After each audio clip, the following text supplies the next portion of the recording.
আকাশে উঠছে, আপনারা লক্ষ্য করুন ফানুস আকাশে উঠছে, ফানুস আকাশে উঠছে। রাজযাত্রার বিশেষ আকর্ষণ, চতুর্থ শেষ দিনে রাজযাত্রার বিশেষ আকর্ষণ ফানুস, ফানুস আকাশে উঠছে, আপনারা লক্ষ্য করুন।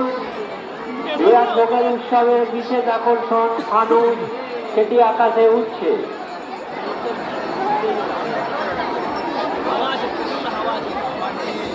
শ্রী শ্রী রাধাস্থান ব্রহ্মজীর রাজযাত্রার চতুর্থ দিনে